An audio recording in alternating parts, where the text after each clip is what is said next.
What is up, everybody, and welcome back to Speed Turtles. In this video, it's the video that we've been waiting for a long time. It's the Sonic Unleashed look back video. Y'all voted for it, y'all wanted it, and I'm gonna give it to you. This video is all about, my second favorite Sonic game and the first Sonic game that I ever got, which was Sonic Unleashed, what I liked about it, what I didn't like about it, and how it stands up today. So if you guys don't mind dropping a subscribe and just chilling out in the video, drop a comment. What's your favorite Sonic game? And let's go ahead and hop into it right now.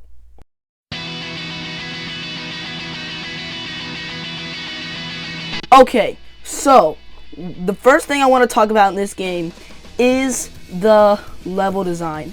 Now, as you can see playing on your screen right now, this is the level that Sonic Team chose to represent the game Unleashed in, which is my favorite game, Generations. Now, this level is very good. It is called Rooftop Run. It's overall it's got a great name, actually, like you're running through the roofs and stuff. It's actually a pretty cool name with a pretty cool level design and a pretty cool city that you're in. And actually, I call this one like the main level of the game. And the reason why I call this level the main level of the game is because that's where you meet the professor, and his name is Professor Pickle, but we'll get into characters later. I'm just going to talk about, the levels for right now. Another thing that made this game so awesome is that it had different countries and, all around the world, and because the game is actually in Japan called Sonic World Adventure. And it's been theorized that this is the actual Sonic Adventure 3. Me personally, I don't really agree with that because, one, they would have called it Sonic Adventure 3. I mean, it's such an iconic name. Two, there would have been multiple characters than just Sonic and, I guess, his other form, Werehog. But we can still dream for a Sonic Adventure 3. But my main point was that in this one was that there's seven, technically 8 different worlds that you can, countries that you can go to in this game, and it's overall really cool. There is Empire City, Alaska, Shamar, Chun-nan, Mazuri, Spagonia, and Adabat. How do you say that one? Anyways, and Eggman Land. These are the different countries you can visit, and I don't really count Eggman Land because it's not really a country. It's kind of just an amusement park, but it is a different world. Has its own flag, has its own level. So yeah, and that's where the final boss is. But we're just going to focus on them individually for a second. Not too long because we'd be here all day, but we're just going to focus on the individual countries for now. So starting off with the level you first start off in, which is Spagonia. And if I mispronounce something, make sure to correct me in the comments because I want to make sure I have the right pronunciation because I want to be, I consider myself a cool Sonic fan, but I always can make mistakes. So make sure to correct me if I... Okay, guys, I am not going to lie to you. I made a mistake. While I was editing the video, I realized it, and I just gotta fix it real quick. Every time you hear me say Spagonia in this video, I am referring to the world Aptos. Spagonia is in fact the level with Rooftop Run. I'm so sorry for that mistake. So I'm just going to go ahead and give my review on Rooftop Run right now. And wow, this level is really cool. I mentioned a bunch of stuff. I just got them confused. Rooftop Run is probably the best level in, it's the main level, as I said. And, you meet Professor Pickle there, and you also meet Amy there for the first time, which is crazy because it's the third, well, not counting Eggman, the third character in the main characters of Sonic, Tails, and Amy. And you don't see her much, but you do see her, and it was good seeing her because you might get distracted with all the humans that are there, but I still really like this level. Once again, I'm very sorry for my mistake, and every time I refer to Spagonia, I mean Aptos. So let's get back. I got anything wrong in the comments, but that's what I'm going with is Spagonia, and it's the first level you start off in, and wow, so cool. All the windmills and everything, just really awesome. Well, I'm going to be describing the modern Sonic levels. Werehog has his own section when it comes to this because, it's the main purpose of the game, so I think it should have its main section in the video, so just stick around. Now, Spagonia, it's awesome, but it's not my favorite level, but it's really cool. A wonderful start to the game, I will say, a wonderful start. Like I said, the windmills, the overall vibes that you get in this level is incredible. The music is incredible, the animation is incredible, and it's just overall awesome. The next country in this game that I'm going to be talking about is Mazuri, and honestly, this level is pretty good. Not one of my favorites, but pretty good. Definitely not my least favorite. We'll get into that one a little bit later, but it's pretty good. The only reason why I say pretty good is because some of the platforming is a little iffy, in my opinion, because, you know, one of the things we're going to be talking about in the video a little bit later is the sun and moon, like, medallions, I think the words are called, the sun and moon medallions, and they are quite annoying to get. So yeah, they're quite annoying to get, and especially when you have annoying platforming and an annoying achievement to get, it's two things that just isn't quite good for me. So, but overall level, pretty good. Like the boss, what was it, the egg beetle, that one is it's a pretty good boss. I love how you learn, which is one of my favorite Sonic moves. You just saw me doing it in this clip. The Sonic, when he drifts, oh my gosh. Not Sonic Drift, not to be confused with the game Sonic Drift, but to be, you know, I mean like the actual move that he does. It's when he drifts, but actually I think his animation is something great. When he does the drift, he like sticks his hand out and he like walks it. Dude, that is so cool to me because I think it's better than the spin dash. My brother, he thinks it's not. He thinks the spin dash is more cooler. But anyways, the next level I'm going to talk about is Chun-nan. And honestly, this is my favorite level. Something about the whole like Chinese aesthetic with the dragons and everything is so cool to me because I love the I don't remember the levels. I'm so sorry, but I'll sure to have a picture up on screen. It's when you're running down a dragon as Modern Sonic, using that ultimate boost gauge that you have in this game, and oh, dude, that is so good. The levels of dopamine it produces in my brain is unreal. It's an unreal amount. It's crazy. It's such a good level.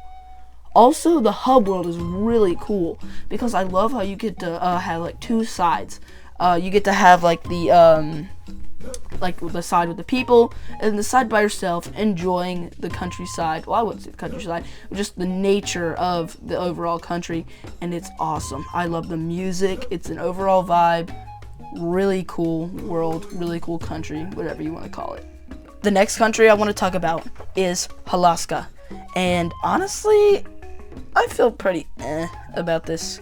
It's all right, you know, but the snowy levels are usually my favorite in video games, but honestly, I like it above Mazuri, but it's pretty good. I mean, it's your average snow level. It's cool how in the other hub world when you get to go to the, just like in Chun-nan, there's two hub worlds, but I mean they're in all of them obviously, but you know what I mean. Some stand out above the rest.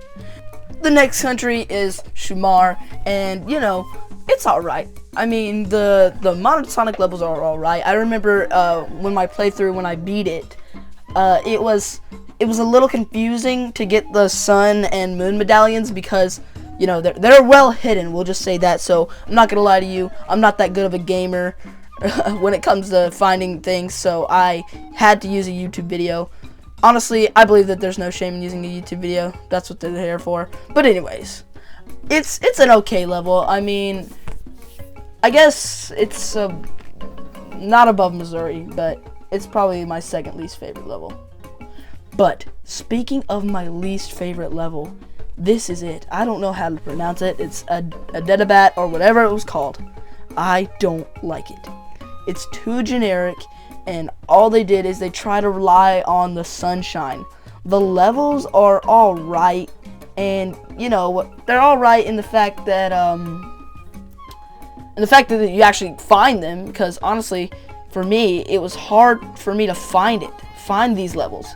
And plus, once you actually found them, you had to go back, because at least me, like I just mentioned when I was talking about Shamar, I had to go back to Shamar to get the sun and moon medallions, because, you know, it's close to the end of the game, and you know, it was expecting way too much, and it was overall too basic to me. You know, you can't get me hooked on a level just because it's at a beach style like place at a pier with, you know, a setting sun in the background. Honestly, that'd be peak if it was in real life, but I'm playing a Sonic game. I want the stakes high, I want it cool, I want it adventurous, you know what I'm saying?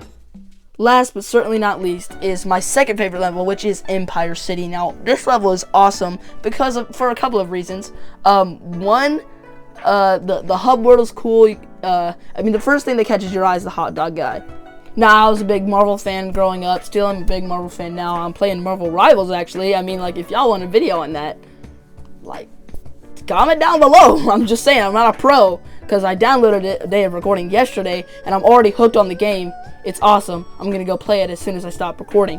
But, anyways, this, it reminds me of this Marvel Lego short I used to watch where Stan Lee was a hot dog guy in New York, and, long story short, Spider-Man ended up fighting Venom, and it was just this whole thing. But I remember that Stan Lee fought, well, Stan Lee didn't fight, but Stan Lee was a hot dog guy in the middle of all the chaos, and that's just what this reminds me of, honestly. So anything that can remind me of Stan Lee selling hot dogs is cool to me, honestly. But, you know, the overall actual levels themselves are peak as well, because think about this. It was cool on Rooftop Run, running on the roofs of houses, but now you're running on the roofs of skyscrapers, so the stakes have raised, you know? One thing I remember about my playthrough of Unleashed, and I was on this level, was this one level, I can't remember which one it was, but it was where the whole thing is that you had like multiple pathways, multiple ways for you to actually get to the goal. It was awesome. I loved it, and if you know it, make sure to comment down below. Now let's talk about arguably why you clicked on this video. My opinion on the Werehog.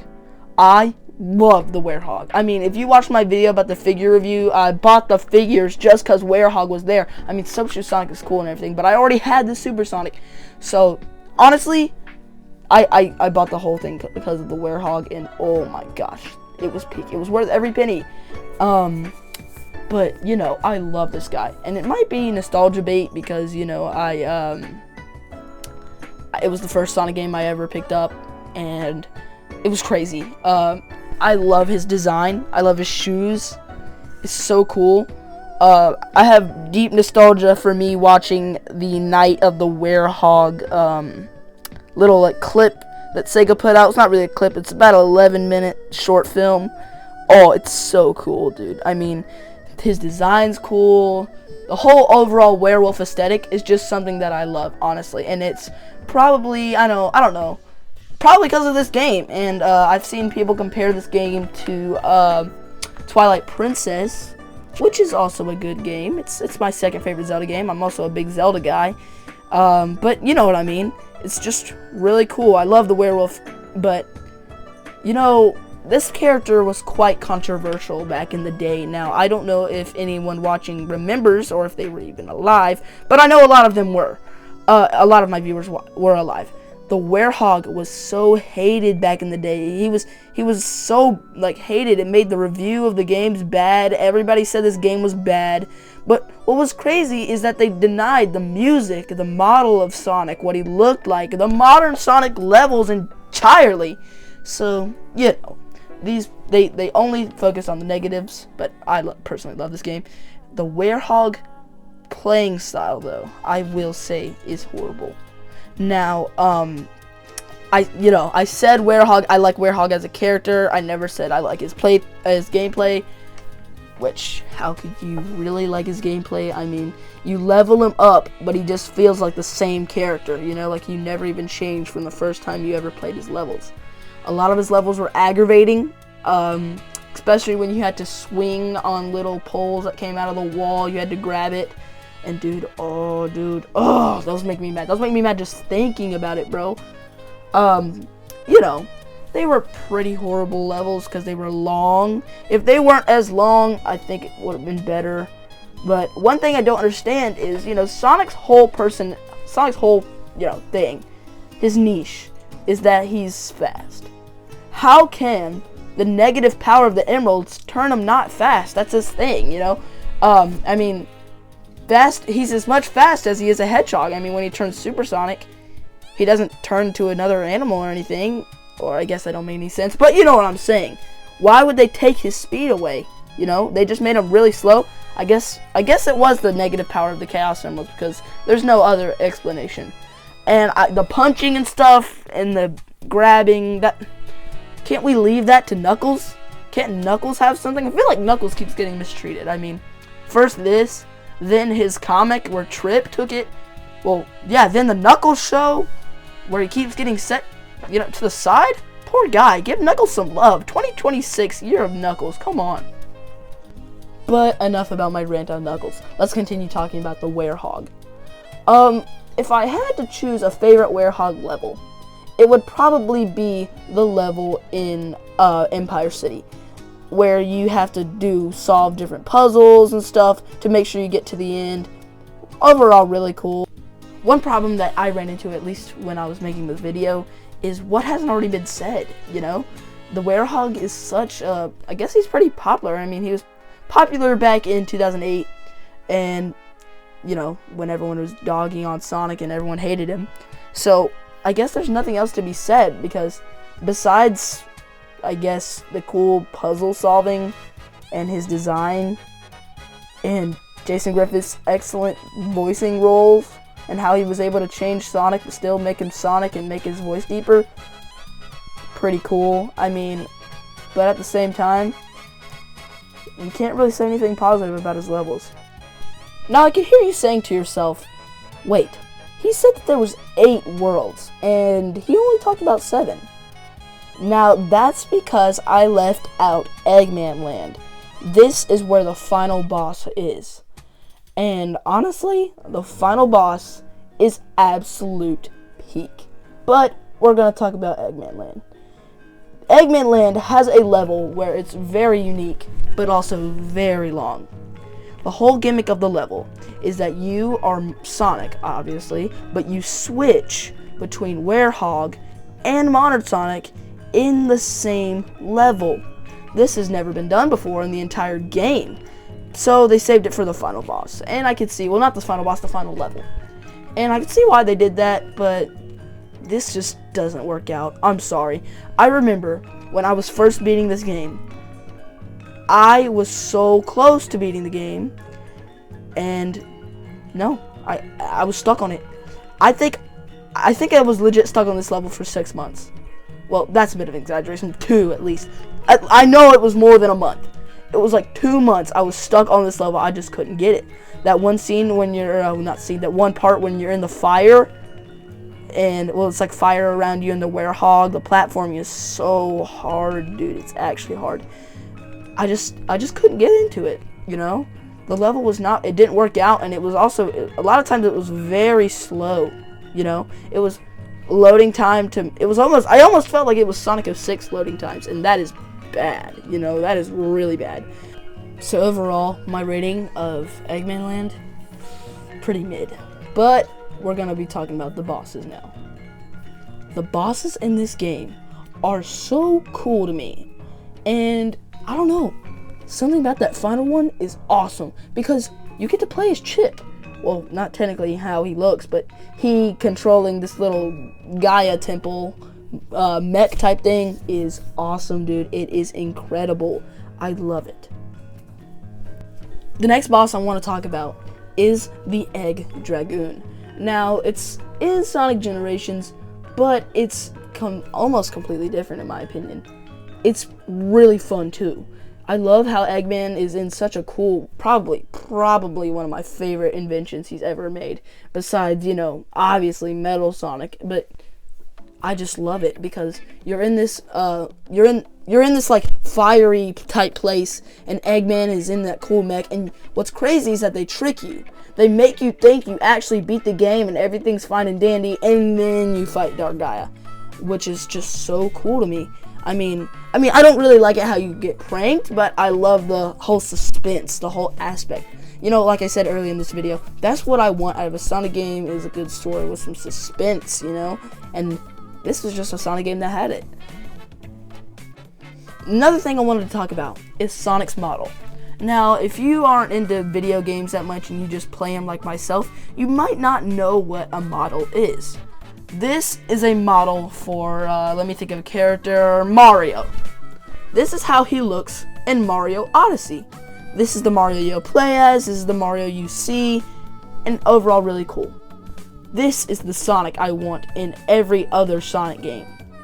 Now, you might be asking, is it my favorite Sonic model? No, that goes to 06 because I think he's really cool and expressive, but I think that needs to stay in 06.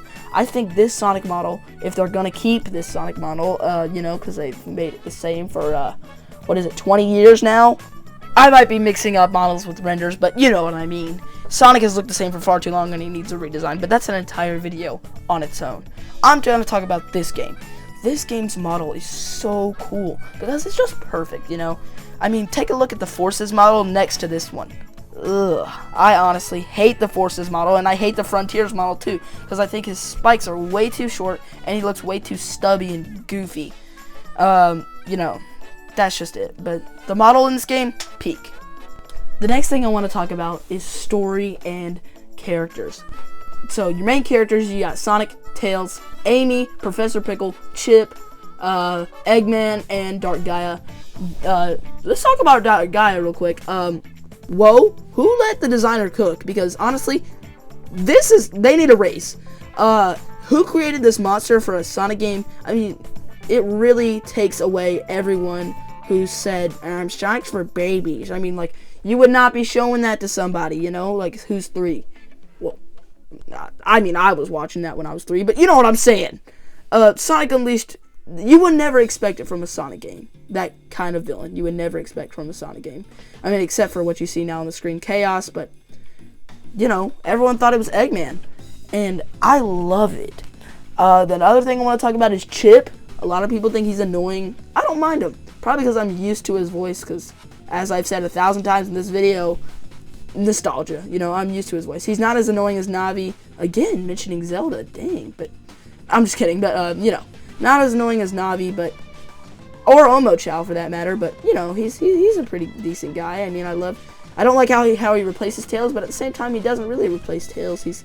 Tails is still there, and a lot of people don't realize that Tails is with Sonic the whole time, He's there. It's just that, Chip is, I guess, smaller, so he can actually go in the levels. But you know what I'm saying? Like, and Amy's even there. I think these guys are really cool. I think they did a great job designing new characters like Professor Pickle, a good mentor type character. And in the comics, he pairs up with Uncle Chuck. Like, they get kidnapped together, and they just, become a good team, which is also really cool. I love how they get Sonic's Uncle Chuck and this new mentor that he has together, not as enemies, but as good friends, and, both geniuses. I also love stories where it feels like the Earth is going to end, but the hero overall, wins. Sonic literally puts the world back together by using the Chaos Emeralds and different, and Chip and the knowledge. And I love how you're trying to get Chip's memory back. That's also another cool subplot, and he picks it up along the way. Awesome. Just overall, if I had to give the whole game a rating out of 10, it would be a solid 8. I don't mind the Werehog levels, but I don't like them, I don't know. Overall, nostalgia is probably taking a factor there, but I don't know, guys. So, thank you so much for watching. I know it's kind of a longer video. I hope you have a great rest of your day, and don't forget to subscribe. I'll see you all in the next one. Goodbye.